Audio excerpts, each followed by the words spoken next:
Hello, my friends. I'm Jeff Yalden, celebrity teen and family life coach, renowned youth motivational speaker, and teen author.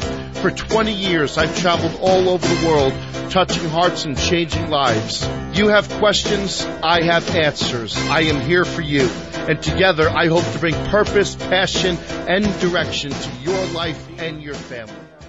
Hey, my friends, this is Jeff Yalden, your youth motivational speaker and celebrity teen family life coach. I'm honored that I get to share with you this message on cutting and self-harm, but I'm more honored that you're taking the time to listen to my message.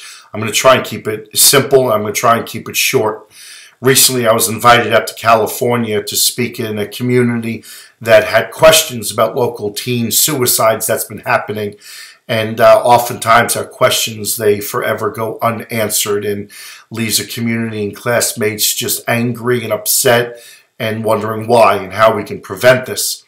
One of the great things that happened out of my visit is just not just my speaking to the community and the kids, but also the conversations we have as a result of this. And one of the conversations we have is teens and cutting, self-harm becoming more prevalent than ever before.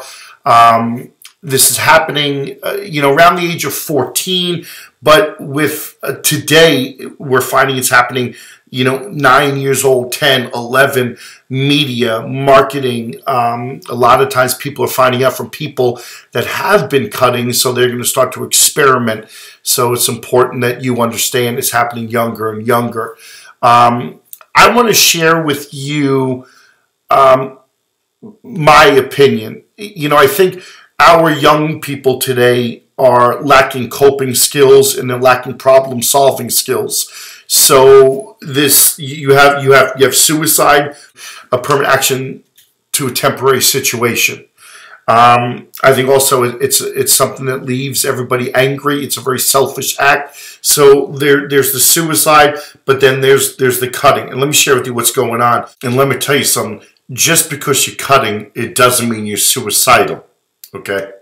You have kids that lack the coping and the problem-solving skills. There's emotional pain in their life that they can't control and they don't know how to deal with. I mean, think about it. Your child is 15 years old. The little thing happens. They think it's the end of the world. So they don't know how to deal with it, but they want to control it. So what they do is they turn the emotional into a physical, and a lot of times the cutting. Where does it happen? It's not just on the arms. It's also the genital area, the abdomen, and the legs.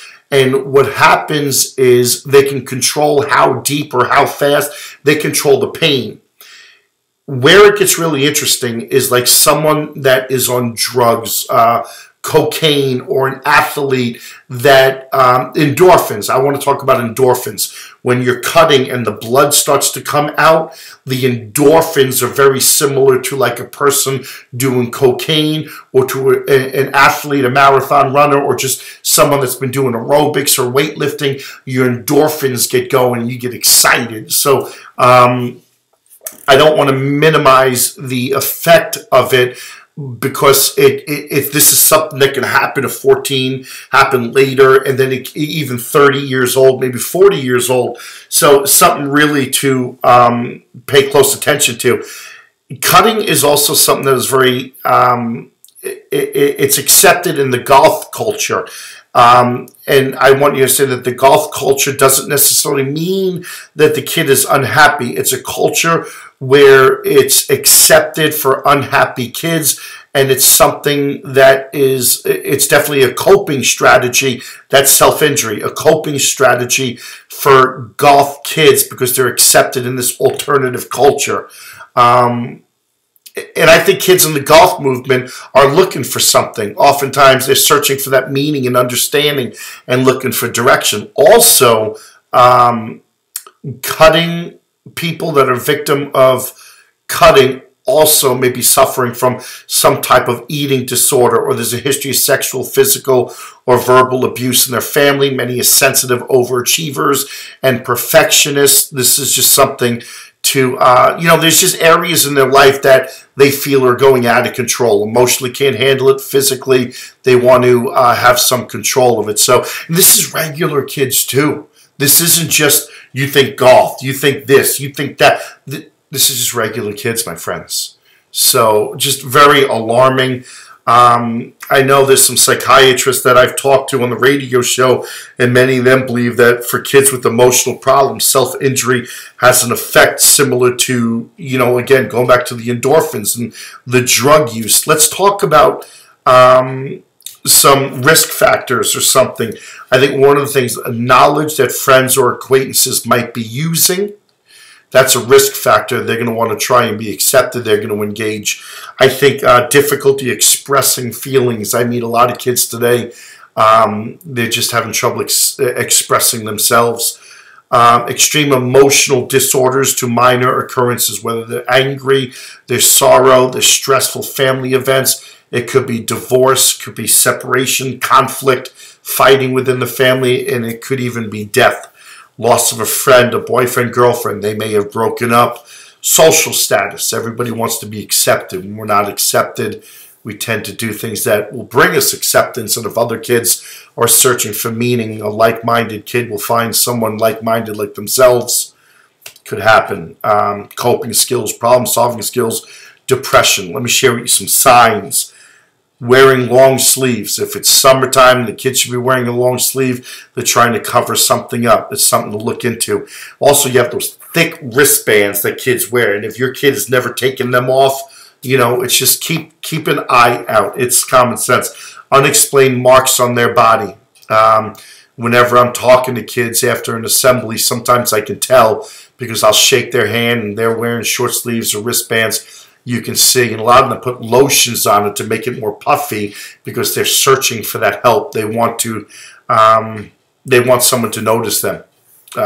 Oftentimes the parents have the best opportunity because you're home with the kids all the time. So the unexplained marks on the body is big. Secretive or elusive behavior is another sign. Spending lengthy periods of time alone. Items that can be used for cutting, knives, scissors, safety pins, razors. If they're missing in your home, there might be a chance that your kid is using. So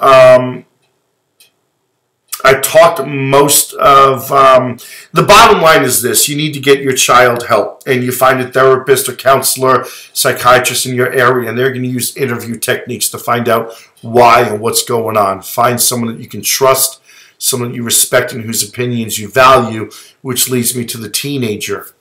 My friends, please understand, I know when you're a teenager and you care so much about your friends, sometimes you don't know what to do and you think that you can talk them off the ledge.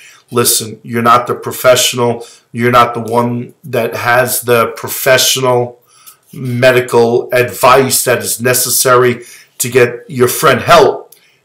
Do the right thing. And sometimes I think that's to do the difficult right over the easy wrong.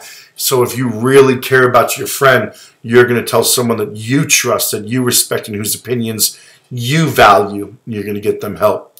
I think that's the friend that really cares about their friends.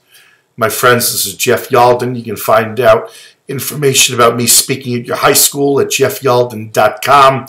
Also my radio show, The Jeff Yalden Show, Fridays from 1 to 2 p.m. on WMRC 1490 out of Boston, or live on the internet and in demand. You can download it at WMRCdailynews.com. Stay beautiful, my friends.